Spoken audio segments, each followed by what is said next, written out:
The escalating violence in Haiti has prompted the United States to partially evacuate its embassy.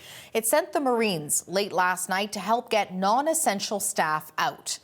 The U.S. made the move as armed gangs have taken over much of Port-au-Prince, attacking several police stations and government facilities. A state of emergency for the capital remains in effect. And the CBC's Albert Delatala has the latest. We've heard from the U.S. Southern Command, and they say that the U.S. military did recently move in to better secure their embassy in Port-au-Prince and also to remove some non-essential staff there. Meanwhile, Canada's embassy, it temporarily closed about a week ago, and they're citing that unpredictable security situation there. This comes amid violence as it continues to spiral over the past week or so.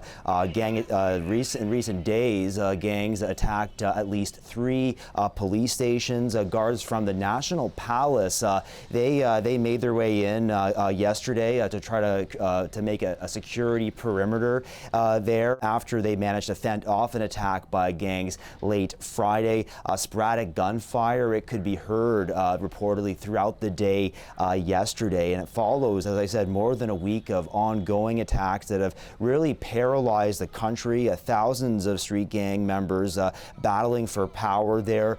Basic goods are in short supply, like food, like fuel, like water, and also the airport in the capital has had to close. It's all led officials to extend a state of emergency there and also nightly curfews. One gang leader says that it's all an attempt to overthrow the Prime Minister, Ariel Henry. Others have also called for him to step down. He was appointed Prime Minister following the assassination 3 summers ago of President Jovenel Moise, but his failure to call elections since then has caused anger. And since last year, in fact, the United Nations, it says that 4,000 people have been killed in that violence and 3,000 people have been kidnapped. Again, gang-related violence there. Caribbean leaders, they've called an emergency meeting in Jamaica for tomorrow for what they're calling a dire situation. Canada's permanent representative to the UN, Bob Ray,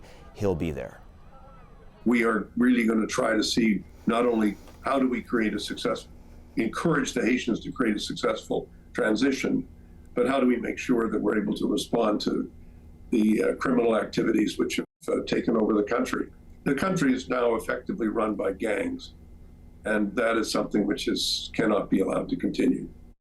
And Albert, in the midst of all this chaos, we're hearing there are some Canadians who are trapped in Haiti as well, unable to get out. Do we know how many?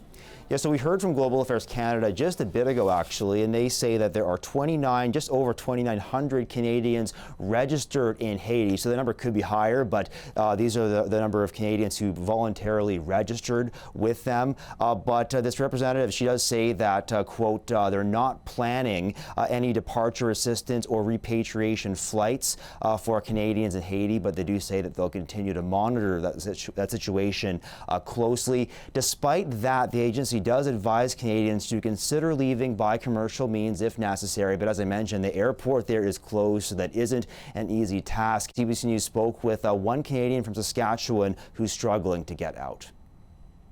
We flew back early Sunday morning and our flight was canceled and the airport closed down. We got to a hotel for security and there was hundreds of rounds went off right beside our hotel during the day that day. And then every night there's been gunfire, heavy gunfire every night as well.